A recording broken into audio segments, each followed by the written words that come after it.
Ever felt, kind of weighed down by past mistakes? Hmm. Or maybe wondered if you're really, truly good enough? Oh, absolutely. It's a common feeling. Well, you're definitely not alone. In this deep dive, we're unpacking a really powerful message from Pastor Darren. He was speaking to the house church. And it's all about finding absolute freedom and embracing a new identity. Yeah, and our mission today is sort of distill how this message, which is rooted in Romans 8, can maybe shift your perspective quite radically. It's pretty insightful stuff. It really is. What I find fascinating is how Pastor Darren challenges that common assumption that we have to somehow earn our way to spiritual peace. Right, like it's all performance-based. Exactly. Instead, he focuses on this profound sense of belonging and, well, an internal transformation. It reveals a path to assurance that feels, honestly, surprisingly clear. It definitely makes you rethink that whole good enough thing. Mm-hmm. Okay, so let's unpack this core idea. Pastor Darren really zeroes in on Romans 8, verse 1. No condemnation for those who belong to Jesus. Right. But he says this isn't just like a nice thought, is it? He explains it means there's literally no remaining sentence or penalty hanging over you, None. Zero. which for many of us, especially if we've, wrestled with faith stuff for years, that can be a really hard truth to fully grab onto.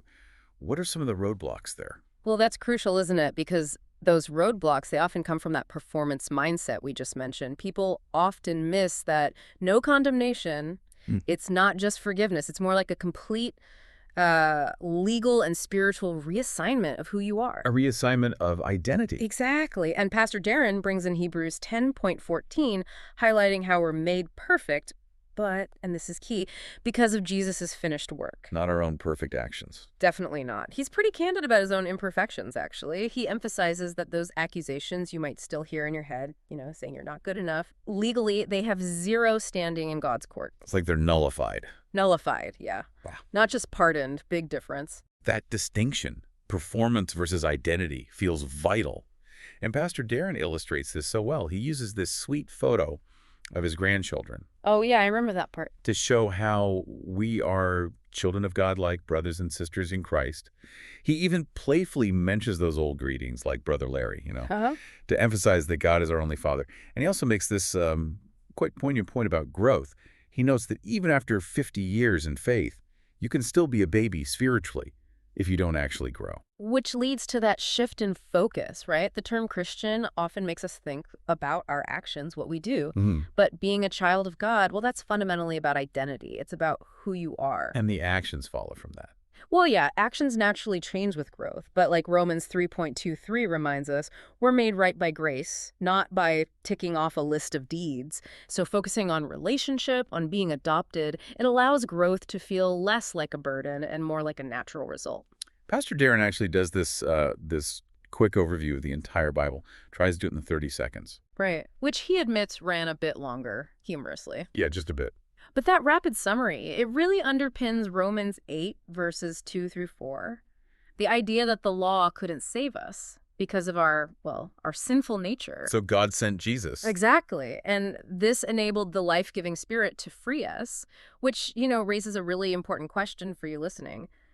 How do you intentionally empower your spirit day to day? And he shares that wonderful kind of funny analogy from his dad. Oh, the dog one. Yeah. The dog you feed the most is the one that's going to get the strongest. Simple. Right. But it's a powerful guide for choosing whether you feed your spirit or your sinful nature. It really puts the responsibility back on us, doesn't it? It makes an abstract idea feel like a practical daily choice, which brings us maybe to a point of confusion for some people. Pastor Darren clarifies this using Romans 8:15. He says, condemnation, that heavy, accusing feeling, it's not from God. Okay, so where does it come from then? Yeah. Well, the point is God adopted us as Abba Father, that term of real intimacy, not as fearful slaves. So that feeling of being accused, judged, pushed away, that's not his voice. So how do we tell the difference? Because sometimes you feel, I don't know, uncomfortable about something you did.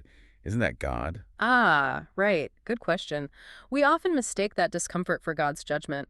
But Pastor Darren suggests that conviction, which is more like a gentle, maybe urgent desire to change and grow, that is from God. So it's a pull towards him, not a push away. Precisely. His spirit isn't there to beat you down, but to lovingly guide you closer, to help with that transformation. Condemnation pushes you away in shame. Conviction draws you nearer with hope. It's a huge difference. Wow.